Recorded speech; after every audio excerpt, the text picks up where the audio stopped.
Dreams are great, but without a system, they stay dreams. In this short video, I'll show you the 3 steps I've used to turn my dream goals into a reality.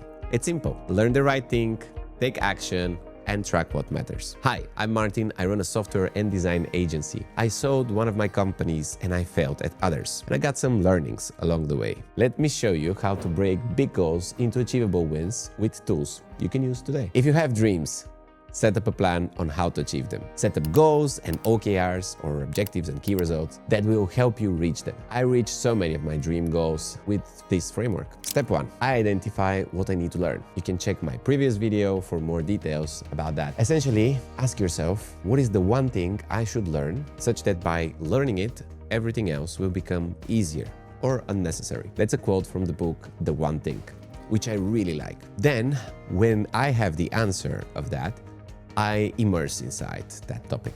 YouTube videos, books, podcasts, articles, newsletters, anything. Conveniently enough, I created a personalized AI-powered newsletter that helps me find articles, YouTube videos, and books on the topics that I need. I made it free to everyone, and you can subscribe. Step 2. Get out there and execute. I set up my calendar with blocked times for learning or applying the knowledge on that new topic. I keep tracks of the actions I'm making with Notion, and I measure them. It's easy to share, to give access to other people, and it just allows for a lot of flexibility. One of the few tools out there where I can have a big picture view over several projects, but also detailed view for each sub-project. And then I measure what is relevant for that skill. For example, I have placed lots of attention recently on YouTube videos. And as you can see, we've graded the setup, and I'm measuring many of the relevant metrics.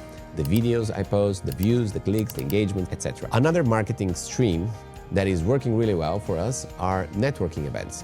So I'm measuring the amount of relevant referrals I have passed to other people, how many we have received, how much money we have generated for other people by passing them referrals. If you want to know more about that, you can join one of our online network meetings in the link below, where I explain more about how this whole process works. I like to make sure that the metrics I measure are really relevant.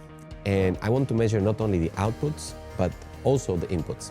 Let me give you another more specific example with the YouTube channel. I made a video that got more than 4,000 views, which is great for a small channel like mine. But the next best is at 1,500 views. I actually have other videos with more than 50,000 views, but they're not really on the topics that I usually make, so I'm not really counting for that. This is measuring the output, right? Like the amount of views that I get.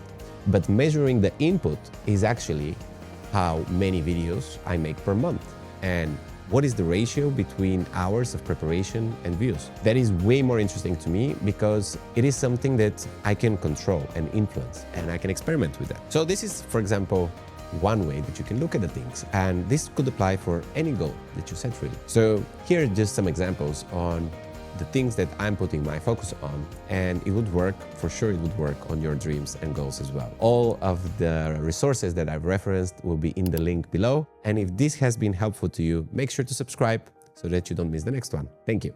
Bye bye.